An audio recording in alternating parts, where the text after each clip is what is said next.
Bien, damos la bienvenida a nuestro programa al doctor Luis Alan Lora, destacado pediatra neumólogo de nuestro país, yo diría que de todo el Caribe, ¿por qué no? Bienvenido, Luisito. Gracias. Esa expresión de Luisito te da una connotación de que me conoce desde chiquito. Sí, y así mismo es, como él lo dice. Qué bueno, ese es el concepto familiar, Luisito. Así mismo es. Bueno, todos los Luisitos, su padre se llamaba Luis. Sí.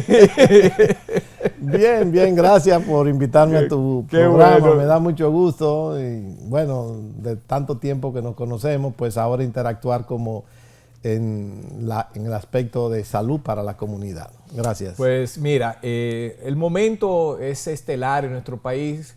Ahora mismo solamente se oye un comentario en las familias, en los ambientes de trabajo, en los colegios, todo lo mismo. Y esta gripe está acabando con todo el mundo y la verdad es que uno se mueve en todos esos ambientes y es raro que no hayan alrededor tuyo 2 o 3 personas con un proceso gripal. ¿Qué ha pasado con los virus, doctor Alan Lora? Fíjate, vamos a separar un poquito el proceso gripal con los demás virus, porque la actualidad es la influenza, que en nuestro medio, todo el que tiene tos, congestión nasal y algún grado de fiebre le dicen gripe. Y no es real. La gripe y la influenza es lo mismo. Y recordemos la influenza como una entidad que en el 2009 tuvimos una pandemia de influenza, el H1N2. Entonces, lo que está ocurriendo en estos momentos es de estudio. ¿Qué ha pasado? Se duró aproximadamente 2 años y seguimos acompañando el COVID, o el COVID nos acompaña a nosotros. Y hubo un encierro. Ese encierro trajo muchos problemas, indistintamente de la salud. Va a traer problemas de nutrición en los niños, de falta de aprendizaje, de una connotación donde el niño no estuvo expuesto a los virus que normalmente se expone en las escuelas, en los centros de cuidado, en los centros de juego. Entonces, al abrir los colegios y las escuelas y los centros de cuidado de niños, pues estos niños no se habían expuesto durante estos 2 años y tanto a esa cantidad de virus. ¿Y qué pasó? Esos niños son susceptibles. No es que no existieran esos virus, existían, pero no tenían dónde actuar porque no había conglomerado de niños. Entonces esos niños tienen, desde el punto de vista inmunológico, una falta de carga inmunológica para combatir esos virus que normalmente afectan a esas edades. El niño va a la escuela y aprende, pero el niño aprende jugando con otros niños también. Claro. Entonces, el contagio entre un niño y otro favorece el desarrollo de estos procesos virales recurrentes y se están viendo que en un niño que llega al consultorio hoy, en 7 u 8 días, puede volver por otro virus, en 15 días puede volver por otro virus, pero hemos visto coinfecciones virales de 2 y 3 virus, incluyendo el coronavirus, el sincitial respiratorio y el rinovirus en el mismo paciente. Y hacen unos cuadros bastante severos. Entonces, eso es lo que está ocurriendo. Además, se le agrega la carga de la influenza o la llamada también gripe, que quisiera desmistificar un poquito, que todo el mundo le llama gripe a cualquier cosita. No, la gripe es producida por el virus de la influenza. Entonces llamémosle a cualquier cosita resfriado común, catarro común, rinofaringitis. Y la diferencia que hay entre una y otra es que la gripe, influenza, te da fiebre elevada, malestar general, te da dolores musculares, congestión nasal, tos y todos los síntomas que tienen los virus respiratorios. ¿Qué tú le recomendarías en este momento? Si una familia te pregunta, ¿qué podemos hacer frente a esta situación, ¿verdad?, que nos está afectando y que está afectando también a poblaciones de otros países, no es exclusiva de nosotros? Pero si te preguntara un padre, una madre, ¿Qué usted recomienda, doctor, que hagamos? Bueno, lo primero es colocarles todas las vacunas de enfermedades inmunoprevenibles, incluyendo la vacuna de la influenza. Y lo segundo es decirle, la mayoría de estos virus, dependiendo de la edad en que afecte, pueden ser procesos que se autolimitan, se quitan solo, prácticamente todo, excepto aquellos niños que tienen factores de riesgo como enfermedades pulmonares crónicas, como cardiopatía, como algún tipo de inmunodeficiencia, como falsemia. Entonces, esos niños tienen una connotación diferente porque cada proceso viral agudo va a impactar sobre su salud sistémica. No va a ser solamente por la salud respiratoria, va a ser un proceso más agresivo. Entonces, esos niños que tienen factores de riesgo, probablemente tengamos que decirle, mire, por esta situación epidemiológica que se está viviendo, se recomienda mantener la mascarilla o suspender el niño por lo menos 2 semanas hasta que pase el periodo de contagio mayor. Me refiero a niños en situaciones especiales. Los demás niños que son sanos, no podemos evitar que sigan adquiriendo esos virus, porque si no su sistema inmunológico, si no se enferma ahora, a los 3 o 4 años, se va a enfermar luego que entra a la escuela, porque el niño, como te dije, su sistema inmunológico aprende enfermándose de esos virus. Y de momento que no se enferme, cuando vuelvan a la escuela, van a hacer los procesos respiratorios a otras edades. Mira, te voy a hacer una pregunta que podría ser un poco difícil quizás su respuesta, pero yo sé que mucha gente ahí en sus hogares, muchos padres y madres, les gustaría escucharte responder esta pregunta. ¿En qué momento un niño desarrolla un proceso viral X? ¿En qué momento debe ser llevado al médico? ¿Hasta qué punto dejar evolucionar ese proceso con medida paliativa, con tratamiento sintomático? ¿Y en qué momento se hace necesario ya acudir a su pediatra o médico especialista para ver ese paciente? Sí, fíjate, prácticamente todos los niños, cuando tienen enfermedades virales banales, el niño está en buen estado general, sigue jugando, sigue comiendo, tiene unas temperaturas que no pasa de 38,5, y cuando te llaman, tú haces esa pregunta y si te dicen que está en ese estado, tú le puedes decir, vamos a esperar de 48 a 72 horas en su casa sin ninguna situación especial, y si acaso la temperatura se eleva a 39 o más, o si su estado general se decae, pierde el apetito, se pone, como dicen las madres, y es un concepto que a mí, cuando me lo dicen, me llama mucho la atención, y le digo, venga al consultorio, y le dicen, mi niño está muy malito, muy malito. Es un concepto que yo le hago mucho caso. Y además dice, no come y quiere estar acostado. Hay algunos datos que, aunque los libros no lo dicen, en la percepción de un médico, con la conversación cotidiana de una madre, percibe que hay una situación que amerita una evaluación.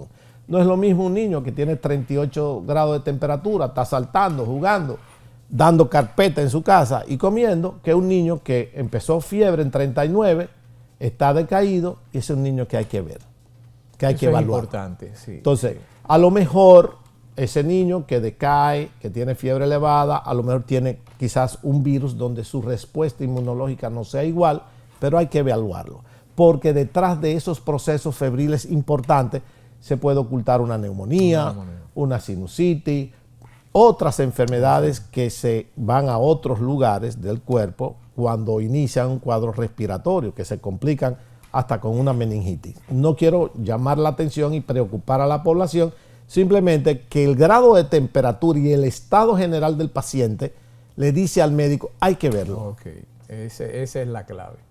¿Y cómo es tu lucha? Porque los dominicanos tenemos la tendencia siempre a ser un poquito de médico, abogado, sí, de todo, ¿verdad? Entonces viene el tema siempre del uso del antibiótico. Sí. Eso es algo, no, pero hay que darle antibióticos. Sí. Ese muchacho, y es más, hay familias que sin consultar con ningún médico ni nada comienzan a darle antibióticos a los muchachos. Sí. Tú evalúas al paciente, eso es cotidiano, con fiebre, y le dices, mira, tiene un resfriado común o tiene una faringitis, el origen puede ser viral, no tenemos ahora mismo una prueba, ni le vamos a hacer prueba porque su estado general no lo requiere. Y entonces, al momento de que se van, dice, doctor, ¿y un antibiotiquito no le iría bien? Y le digo, y usted lo dice el antibiotiquito porque es un niño. El antibiotiquito y antibioticote y antibiótico es lo mismo. No vamos a agredir a un cuerpo como el de un niño al uso abusivo de un antibiótico que no lo requiere.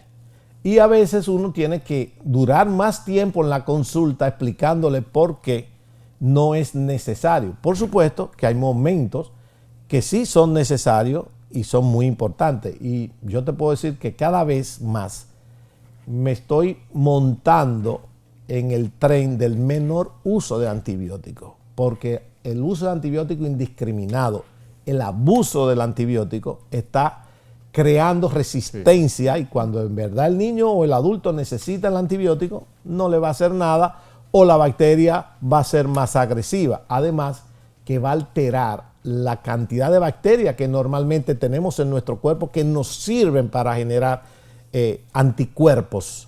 Y como tal, ese uso y abuso de antibióticos tiene que ser algo que esté debidamente consensuado y que en verdad el paciente lo requiera. Y vamos a ver resultados favorables. Hay niños que van al consultorio que ya tienen como una segunda y hasta tercera opinión, que tienen 7 días ya usando un antibiótico y sigue la fiebre. Entonces, sí, ¿qué significa eso? Que probablemente o no es el antibiótico adecuado o no es un antibiótico que él necesita, sino paciencia. ¿Sí? Sí, entonces, claro. En ese sentido, debemos tener cuidado y a veces son familiares, una tía o la abuela, pero no le dieron antibiótico. Ah, pero búscate otro médico. Porque sí, si no le dieron antibiótico, es que ese médico está perdido. No funciona, sí. Bueno, pero cada fiebre que hay en un paciente no requiere antibiótico como normalmente se estaba usando indiscriminadamente. Hubo una época en los 90 que se le llamó la época de la resistencia. Y habían varios antibióticos que tuvieron que suspenderse porque eran resistentes a todas las bacterias resistentes a ellos. Entonces, esas son situaciones que hay que analizarlas fríamente y el médico debe estar consciente de que le van a pedir el antibiotiquito, el pequeñito, por si acaso. No, por si acaso no, su niño no lo requiere. Eso es importante y ya es un tema de preocupación inclusive de la Organización Mundial de la Salud. Exacto. La resistencia a los antibióticos. O sea que eso es muy importante. Quiero hacer una pregunta, doctor. Con este tema del COVID, muchos médicos, científicos en el mundo han sugerido que ya el COVID está haciendo una transición a una endemia que se va y que se queda a vivir con nosotros. Y se habla de la posibilidad o de la necesidad quizás de una vacunación tipo como la influenza anual contra el COVID. ¿Cuál es su opinión, su visión con respecto a esto, sobre todo desde el punto de vista de los niños? Definitivamente yo soy afiliado, me considero vacunólogo, esencialmente todos los pediatras somos vacunólogos. Nos gusta la prevención de las enfermedades que tienen vacunas y de hecho hay un autor americano, el doctor Plotkin, que en su libro de vacunología indica que solamente el agua potable supera, oigan bien, el agua potable supera en la causa de muerte, vamos a decirle así, de las enfermedades inmunoprevenibles. Es decir, las vacunas, solamente su efecto es superado para mantener la vida por el agua potable. Por el agua potable. Wow. Agua potable en el mundo reduce muchas enfermedades, principalmente la gastroenteritis, claro, ¿verdad? Exacto. Que era la causa número 1 de muerte en niños que lo producía por deshidratación. Entonces, yo creo que sí, y ya se ha hablado mucho de hacer vacunas combinadas con otros virus, incluyendo el de la influenza, pero acuérdate que estamos viviendo un momento donde aparecen otros dentro de la familia de los coronavirus 19 están apareciendo variantes y están dando problemas. Entonces, quizás también pueda venir una inmunización, una vacuna con subvariantes y variantes, porque definitivamente esto llegó para quedarse. Y ahora mismo hay una situación que hay que estar pendiente, porque he recibido llamadas de varios padres de pacientes que están... hoy recibí 3 llamadas.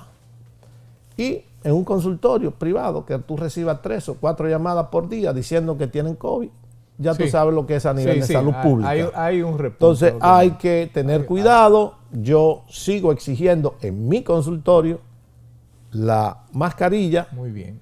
El que no la trae, yo se la regalo, pero debemos de cuidarnos nosotros como médicos para cuidar al que viene. Exacto. Entonces, eso siempre lo he dicho. Yo me cuido para cuidarte a ti, cuídate tú para cuidarme a mí. Es una forma que, aunque tú no quieras usar, acá no la estamos usando, y yo voy a algún sitio y quizás no la use. Pero en mi consultorio, donde va gente a toser con fiebre, con estornudo, necesitamos tener una mascarilla. Y definitivamente que la mascarilla jugó y sigue jugando un papel importantísimo en la prevención y en la diseminación de este virus. Quizás el número y de otros virus. Quizás los números y de otros virus. Así mismo es, así mismo es.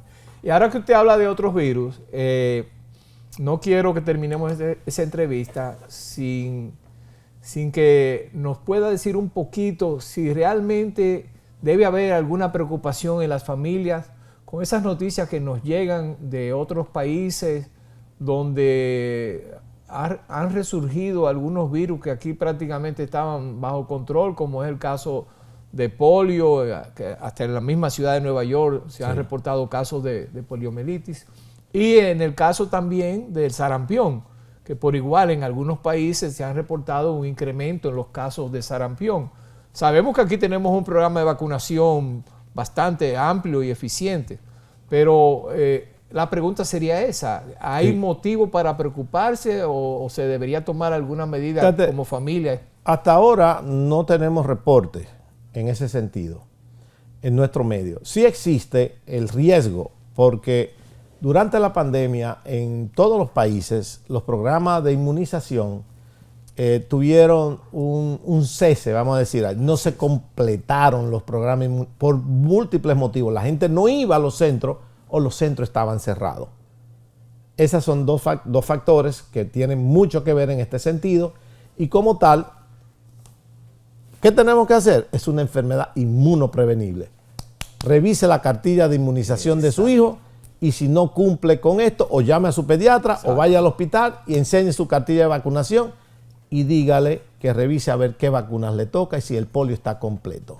La gente se preocupa por tener su pasaporte y se olvida de tener la cartilla de vacunación. Yo le digo a la gente cuando va al consultorio: ¿tu cartilla de vacunación? Me dice: la dejé. Y yo: vete a un aeropuerto sin el pasaporte a ver si te va a montar en el avión. Así mismo. Entonces se quedan como... Pero es una forma de yo llevarle la información y decirle: esto es tan importante como un pasaporte. Muy bien. Así mismo es. Bueno. Caramba, el tiempo se nos hace con el doctor Alan. Ustedes ven lo que le decía, es un gran conversador, y sobre todo nos transmite con mucha claridad, con mucha precisión estas informaciones y orientaciones tan valiosas para nuestra familia, para la familia dominicana.